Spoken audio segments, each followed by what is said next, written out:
Pendant toute la semaine, c'est Nicolas Girardot du restaurant Anico à la Bresse qui nous accueille. On s'occupe de la première recette de cette semaine. Donc Nicolas est parti sur une panna cotta à la courge butternut et on va accompagner ça d'un coulis d'abricot et on aura également du safran. Tu vas le mettre où d'ailleurs le safran? Dans la crème. Voilà. On va faire une petite crème montée. Donc là, on a coupé la courge et j'imagine qu'on la passe en cuisson. Exactement. Voilà. Donc on va commencer. Ouais. Un petit peu de matière grasse. Oui, un petit peu, on va le faire un petit peu. On va la faire un petit peu Ah ouais, revenir. tu vas la faire revenir un petit peu. D'accord. Je peux déjà mettre un petit peu de sel, un petit peu de poivre. On t'assaisonne tout de suite. Tiens, si tu veux, je te C'est donne ça. un petit coup de main à poivre. Merci. Hop, voilà. Hop. Donc là, tu fais revenir On fait revenir un petit peu. ta butternut. On va mouiller à la crème, on va laisser cuire. D'accord. On mixera, on collera la gélatine et puis. Et voilà. On est parti sur de la butternut, mais tu peux partir sur des tas de légumes différents. Du chou-fleur, vraiment, c'est la seule limite, c'est l'horizon. Alors du coup, on va mouiller un peu à la crème. D'accord. Donc tu rajoutes ta crème. Voilà. Ouais, tu vas mettre à peu près à hauteur. On recouvre, voilà. Là, on va laisser cuire ça à couvert. Oui, en fait, l'objectif, c'est de laisser cuire jusqu'à ce que la butternut ça soit cuite, tout simplement. La crème va réduire un peu, la butternut va être cuite, et puis après, on mixera tout ça. Et puis, on mettra la gélatine après. C'est ça, c'est ça ça. marche. Alors du coup, on va couvrir, on va cuire ça. Voilà, Et on laisse. Comme ça cuira un peu plus vite. Pendant ce temps, alors, on va prendre la crème, on va s'en mettre un peu là-dedans. Voilà. Du sel, du poivre. Je te laisse poivrer, hein, tu t'es bien débrouillé. Tu mets le sel, je peux mettre un petit coup de poivre. Hop là. Et puis du safran. D'accord, donc safran des Pailloux. Safran des Pailloux, Thierry Richard, Plombières-les-Bains. D'accord. Donc simple, efficace, hein, pas besoin d'en mettre une tonne, c'est vraiment... Bon, en tout cas, tu as déjà pris tes marques avec les producteurs du coin. Ah bah le but c'est ça. Au maximum les producteurs locaux, hein. On ne s'interdit pas, mais c'est ça qu'on aime. Produit, hein. Oui, c'est vraiment, il n'y a vraiment pas besoin d'en mettre beaucoup. C'est ce que j'allais dire. Donc là, en quantité, forcément, le safran, voilà. c'est hyper puissant. C'est ça, donc là, on voit déjà que ça jaunit un peu. Moi, je trouve que ça, c'est très, très important dans une recette. C'est qu'il y a une vraie puissance et il faut que ça soit subtil. Parce que sinon, ça peut vite être, je trouve, écœurant et too much. C'est ça, par anglais.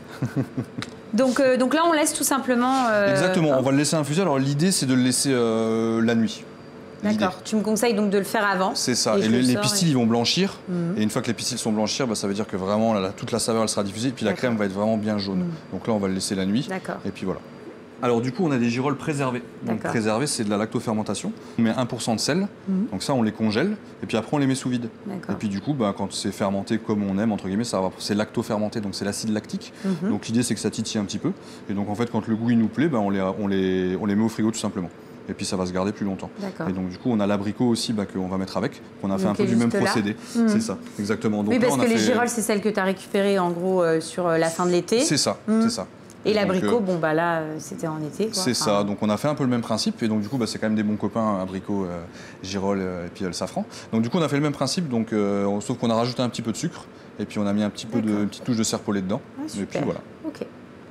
Donc là, on a quasiment tout qui est terminé. Quasiment tout. Tu m'avais parlé de pickles de courge. Donc des tranches. D'accord, à la trancheuse. Oui. D'accord. Ensuite, on va mixer la courge avec la crème. C'est ça. On rajoute la gélatine. On réserve de côté, sachant que toi, tu en as préparé d'avance. Hein, comme ça, ça a le temps, la panna cotta a eu le temps de prendre. On monte la crème et on dresse. C'est ça? C'est ça. Et on mange.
c'est top parce que l'ensemble, en fait, tout fonctionne très très bien.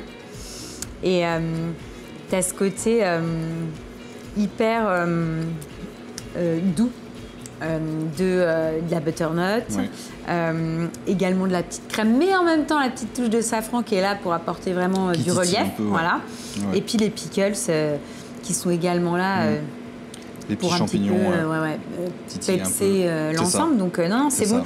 Il y a de la douceur, mais en même temps, moi, j'appelle ça des claques et des caresses. Voilà, exactement. Non, franchement, c'est top. C'est vraiment une belle recette. Et puis, pour le coup, c'est très facile à réaliser. Oui, il faut juste anticiper et le faire la veille pour le lendemain. C'est ça. Mais sinon, c'est top. Ou le matin pour le soir. Le matin pour le soir. Ensuite, on fait quoi après? Alors, du coup, après, on va partir sur... on va faire une crème vichyssoise avec des escargots. Donc, les escargots de Romont, donc de chez Alexandre Lemaire.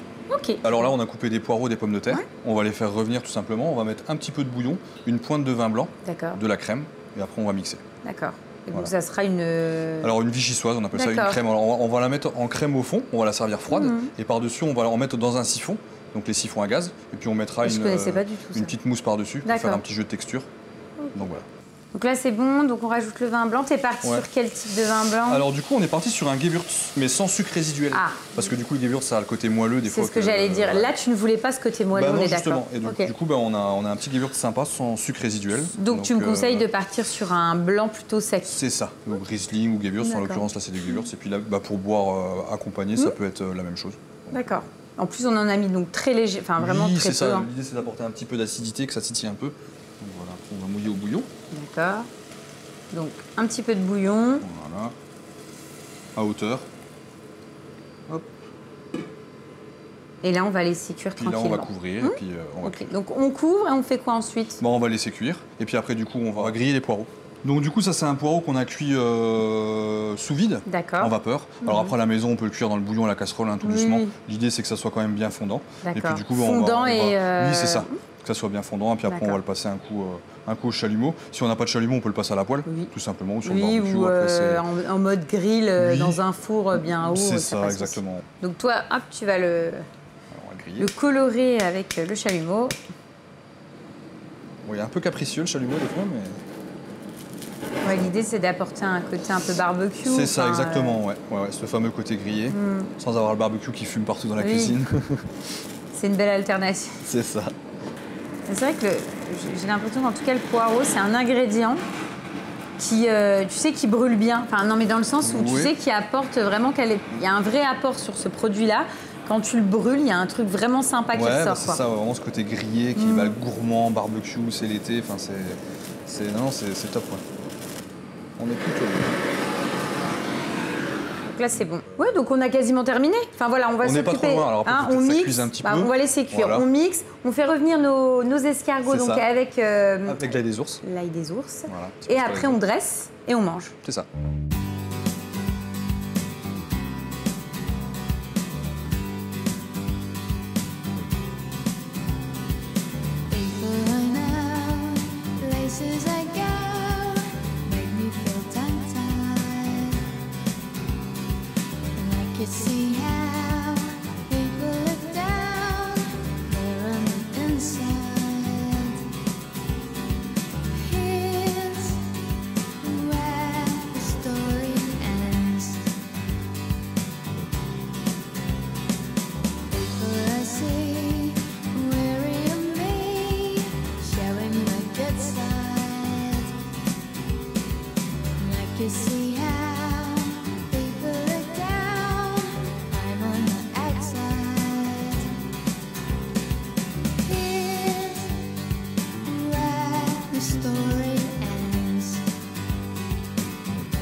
C'est top parce que, en fait, c'est hyper gourmand. Et un peu comme dans la recette d'avant, il y a beaucoup de douceur et en même temps, tu as le petit côté barbecue qui est là, qui te rappelle et qui te dit tiens, sympa. Enfin voilà. J'aime beaucoup. Et puis les escargots sont top, quoi. Bon produit. Puis l'huître pour ramener un peu de côté, la feuille d'huître pour le côté iodé. Non, c'est très très bon. Franchement, c'est encore une belle recette, Nicolas. Merci. On fait quoi ensuite? Alors après, on va faire la truite cendrée au sapin. Simple et efficace. C'est ça. On commence par quoi? Alors du coup, on a la truite qu'on a levée, on a désarrêté. Donc on va la mettre au sel. Oui, donc là c'est pour ça que je parlais de gravlax. C'est ça. C'est qu'on est dans la même technique. Donc là dedans tu as quoi? Donc tu as du gros sel? Oui, du gros sel. Que tu as mixé avec... de la poudre de sapin. D'accord. Sapin qu'on a fait sécher, on a mixé tout ensemble. Et donc, voilà, ça donne ça. C'est ça. Donc on va recouvrir le poisson, on va le laisser environ 24 heures. Et donc ça va tout de suite ça va bien prendre les notes du sapin. C'est ça, l'idée c'est ça. Puis du coup ça va se faire sortir l'eau du poisson. Puis bon, le sel c'est un peu un antiseptique, donc l'idée c'est que qu'on fasse sortir l'eau du poisson. D'accord. Et puis ça va raffermir les chairs, donner donc le goût. Ça, on va le laisser de côté 24 heures. C'est ça. T'en as préparé d'avance. C'est ça. Et on utilisera celui-ci. Voilà. Donc là je vais l'enlever. Donc là ça donne ça après 24 heures. C'est ça. Tu l'as rincé. C'est ça. On l'a mis à sécher un peu. Tu le rinces, tu le rinces beaucoup? Combien de temps? Tu le laisses beaucoup alors le rincer assez abondamment quand même, d'enlever vraiment tout bien le sel, après de le sécher, puis de le laisser au frigo. On peut même le laisser 2-3 jours pour qu'il mature un peu. Donc voilà. Donc là on va enlever la peau. Et là on va retirer la peau. C'est ça, on va faire des chips avec la peau. Ah, tu vas garder la peau pour... D'accord. On va la faire sécher et puis on va la passer en friteuse. Donc vu que c'est riche en collagène, du coup ça va souffler. D'accord. Un peu comme du popcorn. En plus, le collagène c'est excellent pour la santé. C'est ça. Super. Donc voilà. Tu as récupéré la peau, rien ne se perd. Tout se transforme. Ouais, donc tu enlèves vraiment bien tout le poisson et la chair pour vraiment garder que la peau. Ça, on va le mettre à sécher. D'accord. Puis voilà. Donc la peau, on l'a débarrassée et maintenant on va s'occuper du produit et de la truite. Exactement, donc on va la cendrer. D'accord. Et donc alors, quand tu dis cendrer, on va l'enduire. Du café. Hein. Ouais, c'est ça. Alors c'est du sapin qu'on a passé au four à 250 degrés. Donc je passe le sapin comme ça au four, vraiment que ça noircisse, mais on sent tout de suite de toute façon ça prend des notes un peu d'eucalyptus. Et l'idée c'est de l'arrêter juste avant. Après on le passe au petit robot coupe, on le mixe, au mixeur, et puis on enduit la truite avec ça. Puis voilà. Le fait de l'avoir mis en saumure là pendant 24 heures, on a déjà donné ce goût de sapin, mais tu voulais vraiment le prononcer davantage. C'est ça, exactement. Il n'est pas assez soutenu si on fait que ça, quoi. Ça pourrait. Mais c'est plus subtil et là, toi, tu as envie de on aime bien quand ça tabasse. Donc voilà. Et donc là, on le cendre. On le panne. Donc nous, on va le laisser comme ça de côté. C'est ça. Comme ça, on peut réaliser notre petite préparation où on va mélanger navet et la pomme. C'est ça. Donc ça, c'est quoi? Alors ça, du coup, c'est un dashi, un bouillon dashi. D'accord. Donc dashi, c'est des algues et de la bonite séchée. D'accord. Que tu as fait toi-même. C'est ça. Du coup, voilà, on a fait le bouillon, on l'a fait nous-mêmes. Et du coup, je l'ai fait moi-même. Je l'ai fait réduire et puis j'ai mis un petit peu de vin blanc et puis un peu de garum de truite. Donc qu'on a fait nous-mêmes. D'accord. Et voilà, et ça on va le servir, on va se mettre ça dans un petit bol et puis ça va être une petite bouchée rafraîchissante. Et donc pour accompagner, tu vas faire on va se tailler une petite salade de pommes. Une petite brunoise, navet, Granny Smith. Alors on va pas les faire en brunoise, mais on va d'accord. D'accord. Un petit bâtonnet, je ne sais pas ce sera quoi. Et du coup, j'ai pas choisi encore. D'accord. Donc on taille ça et puis après on n'a plus qu'à tailler notre truite. Et on n'a plus qu'à dresser. C'est ça. Parce que les chips, on les a déjà. C'est ça. Et tu as des petites salicornes qui vont agrémenter petites fleurs de bourrache l'ensemble. Super. On taille tout ça, on dresse et on mange. Super. Got no time, got no mind for the line in my life. No time to think, time for sleep now, time to sink way into the blue deep.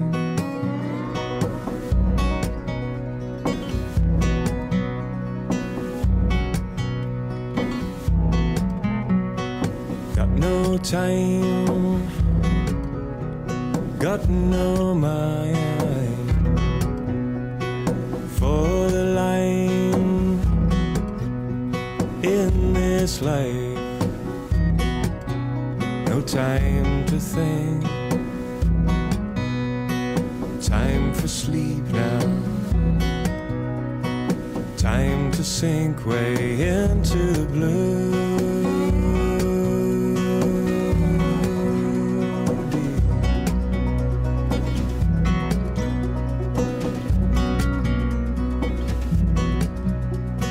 So watch your time,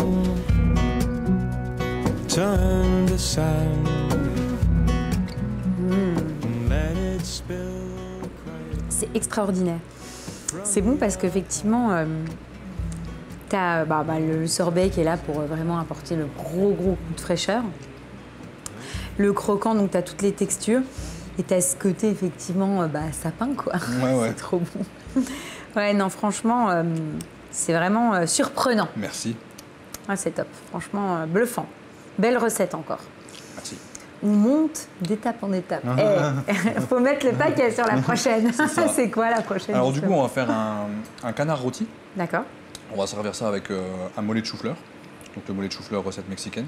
Donc revisiter un peu. Et puis on va faire un petit coulis de betterave et camérise. Bon. On s'occupe tout de suite donc du chou qu'on a lavé, coupé. C'est ça. Et donc ensuite, tu vas mettre... Alors on va rajouter de la poudre d'amande. On a déjà tout mélangé, un poudre d'amande, un peu de noisettes entières. C'est ça. On va tout mettre à torréfier au four avec et un donc, peu de cumin. Et donc ça, c'est une vraie recette typiquement mexicaine. C'est inspiration. D'accord. Parce que la vraie, c'est quoi? C'est quand même du chou-fleur? Non, pas du tout. Non. Il y a des biscuits dedans, il y a du piment. D'accord. Mais c'est l'inspiration. On s'inspire. Donc voilà.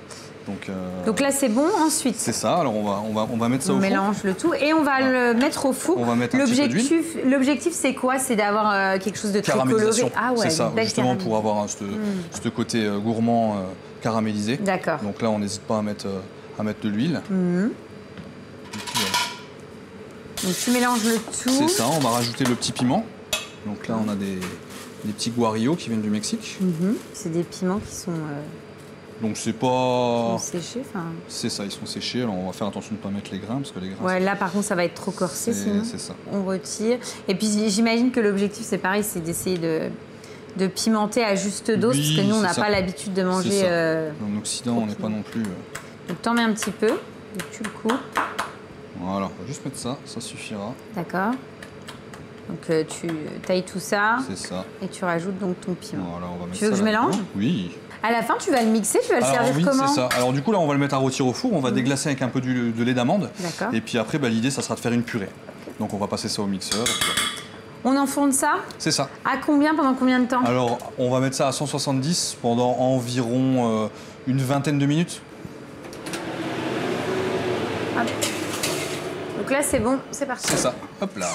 Donc voilà ce que ça donne après cuisson, parce que tu en avais préparé d'avance du chou avec la poudre d'amande, de noisettes, etc. C'est ça, exactement. Tu as rajouté donc du lait d'amande? Oui, on va le faire réduire un peu. D'accord, et là on fait tranquillement réduire. C'est ça, puis après on va mixer. D'accord. Pendant ce temps, qu'est-ce qu'on fait? Alors du coup, on va prendre le canard. On a le suprême. Oui. Puis on a enlevé la cuisse. La cuisse, on va la mettre à confire. Donc on va la mettre à confire longuement, puis après on la mixera. Ouais, on est sur vraiment deux types de cuisson pour respecter le produit. On est d'accord, là on veut quelque chose vraiment de rosé. Exactement. Là on veut quelque chose de confit. Confit, gourmand, et vraiment... Voilà. Ça marche. Alors du coup, on va l'assaisonner. Oui. Tout bonnement. Du sel, du poivre. Tu veux que je mette un coup de voilà. Puis on va le rôtir directement. Comme ça, entier. Sur le coffre, voilà. Ça permettra qu'il sèche un petit peu moins. D'accord. Et puis du coup, après, on va le passer au four. Rétracte un petit. Tu vas le colorer ici et ensuite le passer au four pour terminer tranquillement la cuisson. C'est ça. On va partir là-dessus. Donc là, on va surveiller. Pendant ce temps, qu'est-ce qu'on fait? Alors du coup, on va pouvoir mixer le coulis de betterave avec camérise. D'accord. Donc la camérise, c'est quoi exactement? Alors du coup, la camérise, c'est une petite baie donc, qui vient d'hémisphère nord. D'accord. Et puis du coup, on a Lionel Erard qui en cultive à Épinal. Ah super, ah ouais, donc c'est un produit que tu as retrouvé dans les Vosges. Exactement, et c'est donc ça l'intérêt. Et donc là, tu l'as marié avec la betterave. C'est ça. Ah voilà. Donc là, tu mixes l'ensemble. Ouais.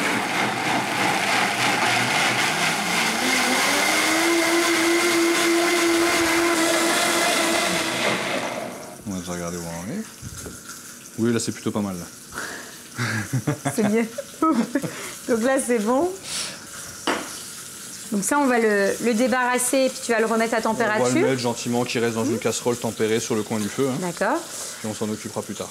Parce que là, on va mixer ensuite comment ça s'appelle? Le mollet de chou-fleur. Voilà, le mollet de chou-fleur. On va le mixer. Ensuite, on terminera la cuisson du canard. Du canard, donc comme tu m'as dit, au four. Et ça, on panera la cuisse confite. D'accord. Et puis voilà. Voilà, la cuisse confite. Tu en avais préparée une d'avance, on va utiliser celle-ci. Et puis après, on n'a plus qu'à dresser. Et tu accompagnes ça d'une petite sauce, un petit jus. Du coup, on a un petit jus. Alors, c'est un petit jus de viande. On a fait une petite gastrique. Donc c'est caramel avec un peu de vinaigre dedans. On a mis du jus de baie d'aronia. Ah oui, ça ira bien en plus avec, ça. Avec le côté betterave. Et donc, on aura tout, on dresse et on goûte. C'est ça.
C'est extra. Franchement, c'est top parce que... alors c'est vrai que souvent dans le canard, déjà c'est une particularité de l'avoir cuit en entier comme ça sur le coffre et tout. La cuisson est juste dingue. Et je trouve ça tellement malin et gourmand et fun et cool carrément d'avoir fait une espèce de grosse croquette. Ouais, c'est top. Ouais. Franchement, c'est trop bon. Tout était top et effectivement on est monté de recette en recette. Et j'ai hâte de voir le dessert parce que normalement on va terminer. En plus moi j'adore le dessert donc voilà. C'est ça, on va terminer en chocolat. D'accord. Du coup avec une crème brûlée chocolat, caramel et miso et une glace à la fleur de mélilo. D'accord. Donc là on a fait démarrer notre caramel. C'est ça, donc on y va, on caramélise. Oui. L'idée, c'est un peu plus que blond. Oui. Voilà. D'avoir une belle coloration. C'est ça, pour donner quand même le goût du caramel. Donc là, hop, on ajoute la crème, le lait. Oui. Puis on va laisser décuire le caramel. D'accord. Il est en train de figer, donc on va le laisser tranquille, refondre gentiment. Puis après, on va mettre le chocolat, on va mixer. D'accord. Le chocolat et le miso, on va mettre ça avec un peu de jaune d'œuf dedans. On va couler ça en assiette et puis on va mettre ça en cuisson. Puis voilà. C'est quoi le miso exactement? Alors, comment miso, tu le fais parce que tu le fais toi-même? C'est ça. Donc du coup, on le fait avec de l'orge. Donc c'est une double fermentation. Donc c'est de l'orge et des haricots soja fermentés.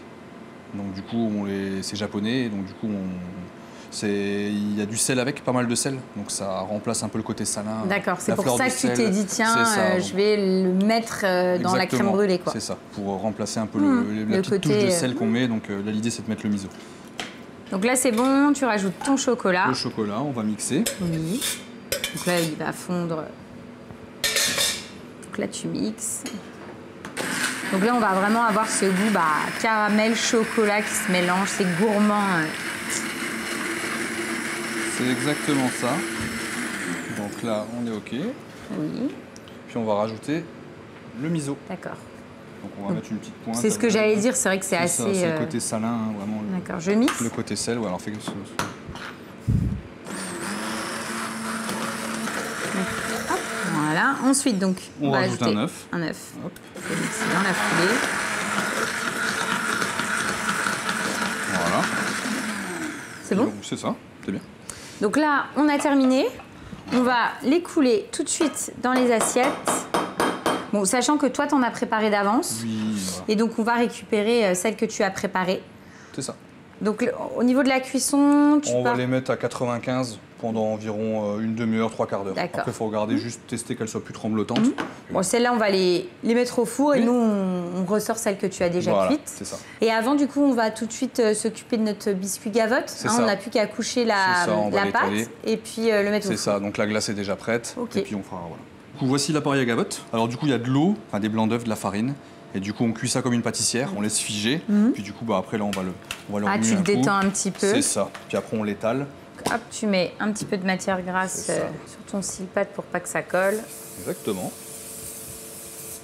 Pour pas que ça accroche. Et donc là, puis là tu vas l'étaler.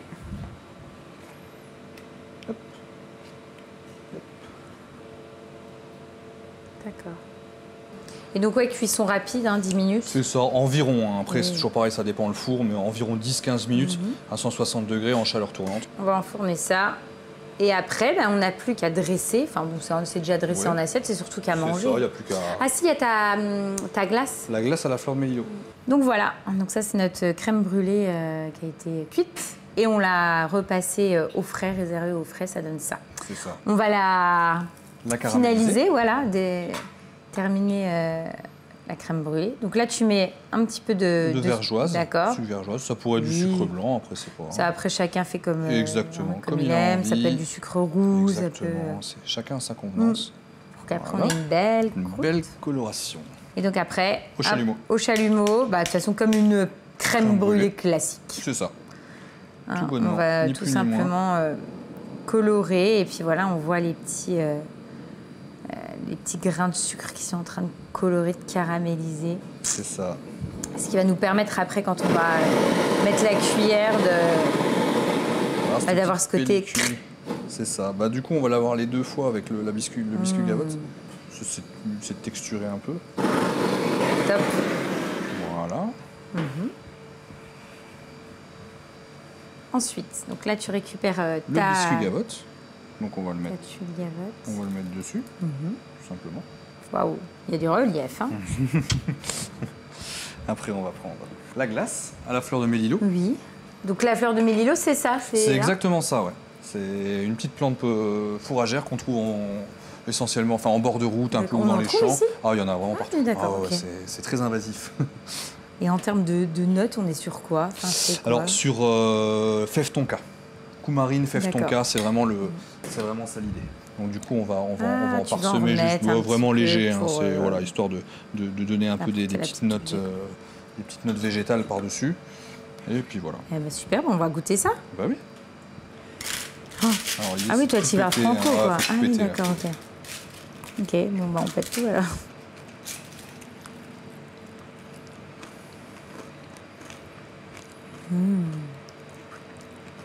Ah, c'est top. C'est top. Alors, c'est vrai que t'as le bon goût du chocolat, du caramel.